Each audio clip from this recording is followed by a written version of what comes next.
Hello everybody, I am Baltmatrix, and today we are taking a look at Transformers Cross G.I. Joe. We've got Bumblebee as the A.W.E. Striker, and it comes with Lonzo, Stalker, Wilkinson. I picked this setup over at the Hasbro Pulse. The back of the box, in fact the entire box, is quite detailed, and I like the box quite a bit. I love the presentation. That is really good. The figures we end up with, though, are a little bit we are going to start this review off in vehicle mode. The figure is packaged in robot mode, and the individual Joe figure is on his own card in the box. Bumblebee, as I said, packaged in robot mode, is twist-tied in 5 or 6 places in the box. Nothing too hard to cut your way through if you got a pair of scissors or a pair of clippers. The Joe figure itself is not that great. It's decently painted, and I swear I remember G.I. Joe being a lot more fun and more posable than this.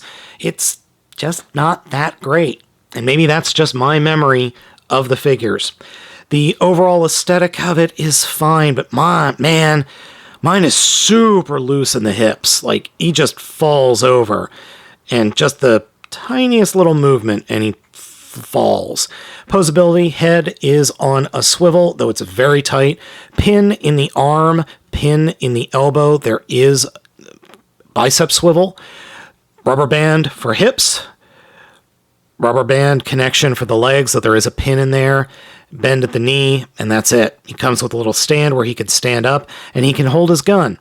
Barely. Now let's talk about the Striker itself. It's actually a very good rendition of an AEW Striker. This was the Dune buggy that, well, was in the original G.I. Joe release, or I should say the original G.I. Joe toy line. Yes, that is a Transformer chest back there. I'll transform it in a bit. The overall aesthetic works incredibly well. Hasbro did a great job molding this thing and just overall designing it for the vehicle mode. Vehicle mode? Spot on. Getting the Joes into the vehicle, not hard at all. You just have to be careful of the wheel, and it's got a Knight Rider wheel, which is kind of weird. I'll explain that in a minute. The gun up top is, well, it's a bazooka practically, and it can unpeg from this section, and then there's this tiny little gun right up front, which is weird. Joes can go on this vehicle in a multitude of places. You can have 2 in the, well, driver and passenger seat. Then there are pegs for Joes to stand on the side, and then there's a peg on the back for Joe to stand onto and peg into. Now, the Striker mode is just big enough to fit a couple of core class figures. No luck getting any of the core class figures to sit. I've tried, it doesn't work, but they can stand on the back or stand on the sides with no problem. Transformation for the AEW Striker is actually pretty interesting. It's a bit more complex than I thought it was going to be. To start off with, come to the wheel and fold it up, and this is the steering wheel that I was talking about. For those of you Knight Rider fans or Tesla fans, it's got that open wheel at the top and the bottom. But the first thing you want to do is fold up that wheel, then come to the roll bar and unpeg it in the front, grab the gun and pull it off, and just put that off to the side. Now, you can do the transformation with the roll cage left on. It does peg in via the back. There's a pin that it pegs into. You can just pull it off. That does make things a little easier, but we'll leave it on for now. Come to the front and just kind of pull down on the front. That should unpeg both of the seats, allowing you to then unpeg the front sections. When the seats are unpegged, come to the back and unpeg the sides from the back wheel covers or wheel arches like that. And then you can take the entire front of the figure and fold it forward. Oh, I do have something stuck. That is one of these side panels was stuck on a robot arm. Now, fold that out, fold it all the way down, and that will automatically flip up the bumper, as you can see right there, bumper's flipped up, and then split the legs in half. Then come to the seats, fold them down, then take the seats and fold them up and in, and the seats become the feet of the robot mode. Turn the figure around, come to the back, fold those side parts up, and then or back, and then slide them up, and they will peg into place on the back. Just get that up and out of the way, and then we can stand this floppity mess up. And believe me, it is a floppity mess right now. Now for the back. First, come to these wheel arches and lift them up to unpeg them, and flip them forward. Then grab the entire back of the figure and fold it out. Come to the wheels, unpeg them, and fold them up and snap them into place, and rotate the shoulders down, like that. Then grab the entire upper torso section and just collapse it down. That whole section will collapse down, and it's messy. And then there is a little peg, actually 2 pegs, inside Bumblebee's tummy that will peg in to this strut here and that hole there.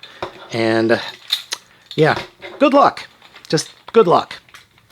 Good luck trying to get everything lined up and into place, because even if you get it into place, it does not want to stay there. And you know what? That's pretty much it. In terms of looks, the robot mode is okay. It's just okay. I do like it. I like the yellow, the green, the silver. Bumblebee's head sculpt is quite good, and the overall aesthetic does work. However, it's a bit much, and those wheels, especially the wheels on the legs, are a major hindrance for any kind of posability. They just get in the way. And speaking of getting in the way, the entire roll cage on the back of the figure just gets in the way of the feet. And the back of the figure, it's just a mess back here. This roll cage doesn't fold in any good way to get out of the way of the legs. It's just a mess. Though the figure does have some decent light piping.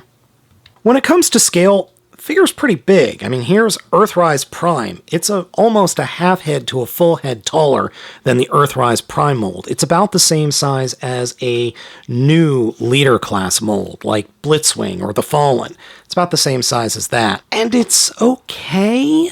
I mean, it's just okay. Posability is a bit limited thanks to all the bulk. Head is on a swivel, shoulders are on swivels and hinges, and then there is a swivel at the upper arm, bend at the elbow, fists do swivel as well, but they're faux ratcheted. It's a swivel, but it locks into place in certain spots.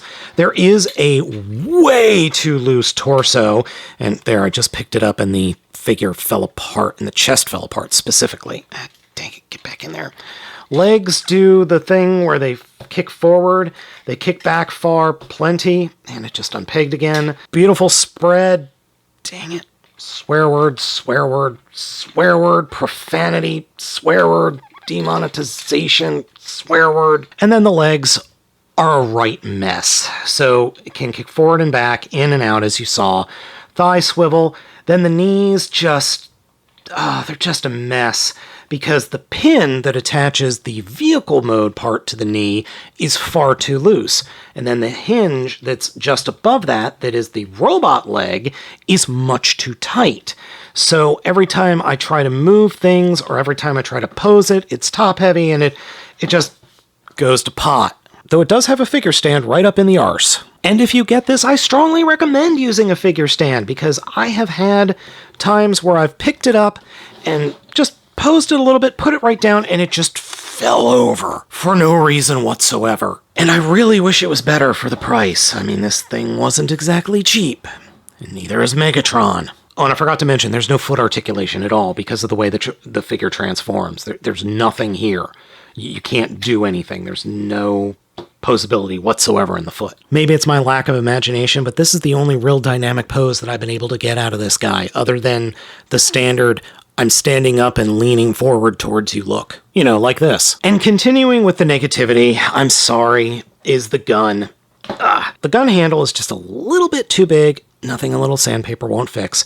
But the actual thing that, makes it pose in vehicle mode doesn't lock into place in any way.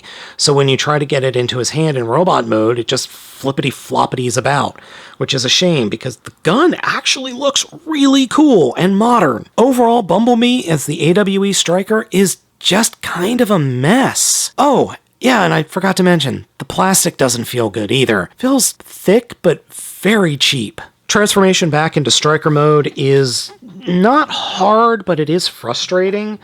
Start off with, combine the legs thusly, and then come to them to the feet, and flip out the feet, and flip them up so that they form, seats. And then reach around the back and flip up the side components, and every time I try to do one thing, something else unpegs itself. Then come to the chest and unpeg the chest and flip it, or extend the entire chest out like that. Come down to what were the legs and flip them around and fold them up and bring them into place and peg the back of the seats into the bottom of the roll bar.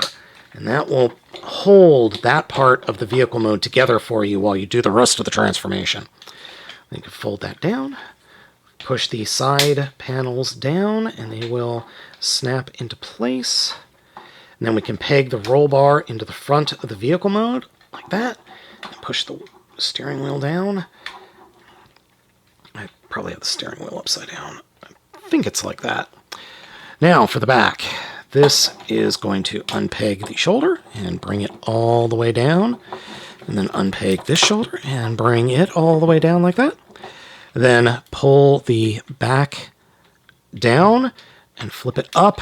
And there's like a triple hinge. You just smush Bumblebee's head up in there and it will just smush up into place.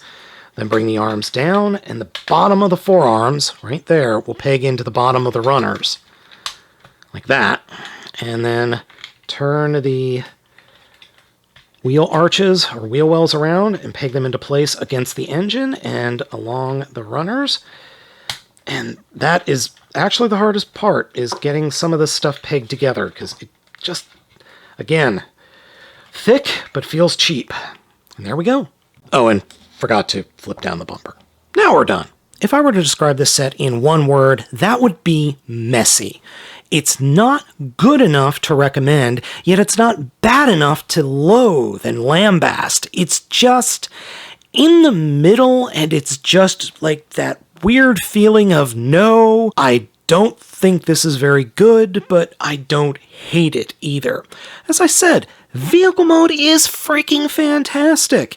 The transformation, while incredibly annoying, is interesting, but the robot mode is just junky and floppy and messy and just not fun. This deserves better. G.I. Joe and Transformers, both these brands, deserve better.